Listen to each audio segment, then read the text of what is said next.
नमस्कार. आपण आहोत आता धाराशिव जिल्ह्याच्या जिल्हा कृषी विकास अधिकारी जिल्हा परिषदच्या कार्यालयामध्ये. मागील 3 महिन्यापासून धाराशिवचा युरिया कुठं मुरला याचा पाठपुरावा करत असताना आम्ही आपल्याकडे वेळोवेळी वेगवेगळ्या प्रकारचं स्टिंग ऑपरेशन करून या कार्यालयाचा पर्दाफाश करण्याचं काम केलंय. भारत देशातला शेतकरी का आत्महत्या करतोय त्याचं जिवंत जळजळीत उदाहरण म्हणजे धाराशिव जिल्ह्यातला कृषी विभाग. आपण या ठिकाणी पाहू शकता एस.एन. पाळेकर म्हणून आहेत कनिष्ठ प्रशासन अधिकारी, जे की सध्या 4:30 वाजलेले आहेत, या ठिकाणी कार्यालयात नाहीत. यानंतर आपण या ठिकाणी पी.वाय. जाधव म्हणून आहेत सहाय्यक प्रशासन अधिकारी, ते पण या ठिकाणी हजर नाहीत. त्याच्यानंतर आपण या ठिकाणी बघू शकतो आस्थापना 2 शाखा एस.एस. जाधव म्हणून सहाय्यक कनिष्ठ प्रशासन अधिकारी आहेत, ते पण या ठिकाणी हजर नाहीत. त्यांची खुर्ची या ठिकाणी दाखवा. त्याच्यानंतर एस.एल. सोमनवार म्हणून आहेत लेखा भांडार शाखेचे, त्यांचीही खुर्ची दाखवा. भारत देशातल्या शेतकऱ्याची आत्महत्या करण्याची वेळ काय येते तर त्या ठिकाणचं कृषी विभाग असेल. भारत कृषी प्रधान देश म्हणला जातो. कृषी प्रधान देशामध्ये सुद्धा या ठिकाणी श्रीमती व्ही.एम. नायकवाडी म्हणून आहेत कनिष्ठ सहाय्यक, या ठिकाणी त्यांचीही खुर्ची आपल्याला रिकामी दिसून येते. या ठिकाणी या खुर्चीला नाव नाही, नक्कीच ह्यांनी नावे असतील. यानंतर आपण या ठिकाणी बघू शकताय आस्थापनेला सगळ्यात महत्वाचं म्हणजे आवक जावक डिपार्टमेंटला सुद्धा कुणी नाही. या ठिकाणी आवक जावक डिपार्टमेंट मध्ये झंगे साहेब म्हणून आहेत, ते पण सध्या गैरहजर आहेत. त्याच्यानंतर वरिष्ठ सहाय्यक एस पाटील यांचीही खुर्ची दाखवा. यांची तर खुर्ची उलटी आहे, त्याला दिशा सुद्धा या ठिकाणी यांच्या आस्थापनेच्या विभागाच्या बाजूला नाही, कॉम्प्युटरच्या बाजूला नाही, या ठिकाणी आपण दिसू शकतोय. यानंतर या कार्यालयाचे प्रमुख असलेले पाटील साहेब आहेत, आपण त्यांच्याकडे जाऊ आणि त्यांच्याकडूनच या कर्मचाऱ्यांसाठी काय नेमकं करणार आहेत हे पण जाणून घेऊ. साहेब नमस्कार. या ठिकाणी 4:30 वाजलेत, कार्यालयामध्ये बरेचसे कर्मचारी गैरहजर आहेत. आपण मला तात्काळ त्यांचं मुवमेंट रजिस्टर दाखवता का त्यांच्या सर्व्हिस बुकाला नोंद करता?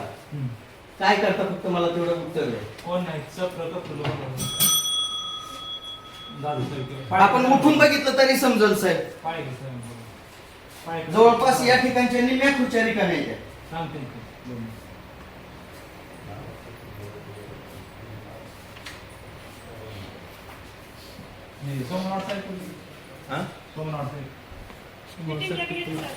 त्यांच्याकडे 2 चार्ज आहेत.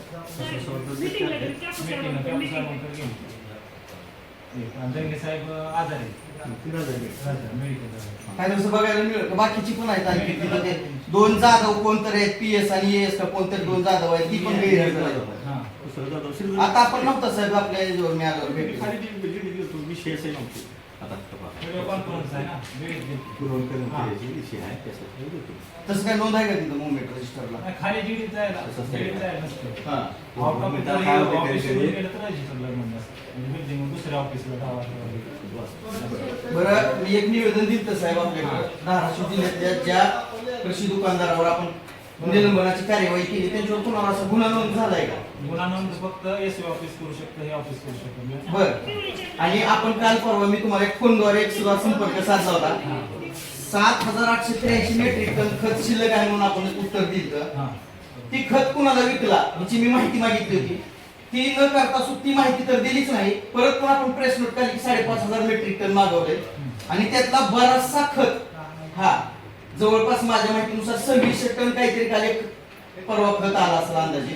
त्यामध्ये आपण खत दुकानदाराच्या गोडाऊनमध्ये न शिफ्ट करता या ठिकाणी ITI कॉलेजच्या शेजारी असलेल्या महामंडळाच्या वखारमध्ये शिफ्ट केलं. तुम्हाला फोनवरून कल्पना दिली होती, त्याची पण माहिती घेऊन माहिती देतो म्हणून. ज्या दुकानदाराने पैसे दिले, डिमांड केली, त्यांना आरसीबीनं ते पुरवठा केलेला. आरक्षेप ना पुरवठा केलेला. पण लिंकिंगचा काय प्रकार आहे त्याच्यात? लिंकिंग काय समजा कोणाची तक्रार आहे? नाही, दुकानदाराकडे गेलं का की दुकानदार म्हणतात की बाबा लिंकिंग आहे, त्याला 1,500ची वस्तू घ्या, 1000ची वस्तू घ्या. असेल काय असेल ते दुकानदाराने एसओ ऑफिस किंवा एडी ऑफिसला पत्र द्यावं, बाबा ह्या किंवा पावती द्यावं, हे लिंकिंग झाले. त्यानुसार एसओ ऑफिसला सर्व द्यावं म्हणजे कारवाई करावी. बरं, मी 3 महिने झालं साहेब हेल्पटा मारतो आपल्या ऑफिसला. 3 महिन्यामध्ये आपण 7,883 मेट्रिक टन खत नेमका कुणाला विकला ह्याची आतापर्यंत का माहिती दिलेली नाही मला माहिती म्हणजे कृषी सेवा केंद्रातूनच माहिती देऊ शकते. नाही, पण आपण त्या कृषी सेवा केंद्राला पत्र काढलं होतं ना, काढली पाहिजे. मग आणखीन पण माहिती आली नाही का? मग दिरंगाई दप्तर दिरंगाई केलेल्या एखाद्या दुकानदारावर पण आपण फौजदारी गुन्हा का नोंद केला नाही? फौजदारी गुन्हा नोंद करायचे फक्त अधिकार जे लायसन ऑथॉरिटी आहे त्यांनाच आहे का? आणि तसं कळवलं रेस्क्यू ऑफिस सांगितलं. अहो साहेब, एका दुकानदारानं प्रिन्सिपल वाढ करण्यासाठी 6 महिने वर्ष झाले, त्यांची सुद्धा प्रिन्सिपल वाढ नाही ती. तसं तुम्ही कळवलेलं मला पत्र दाखवा बरं. प्रिन्सिपल वाढ गुन्हा नोंद करण्यासाठी तुम्ही जे पत्र काढले ना, प्रिन्सिपल वाढ करण्याला हे ऑफिस जबाबदार नाही, जे लायसनिंग ऑथॉरिटी आहे. प्रिन्सिपलला वाढ करणार ते आहे मला माहिती आहे, पण तुमच्याकडे गुन्हा नोंद करण्यासाठी तुम्ही जे पत्र काढले म्हणतायत ना, ते फक्त पत्र द्या ना मला. खत उत्पादक म्हणजे खत पुरवठादाराला फक्त आम्ही याद्या सादर करा आणि अशा प्रकारे उडवाउडवीची उत्तरं जिल्ह्याचे जिल्हा कृषी विकास अधिकारी या ठिकाणी देतात. आपण बघू शकता 3 महिने झालं फक्त यांना मी एकच विचारतोय की युरिया कुठं मुरला, खरा युरिया कुणी मुरवला असेल तर हे अधिकारी जबाबदार आहे त्या युरिया मुरवण्यात धाराशिवचा.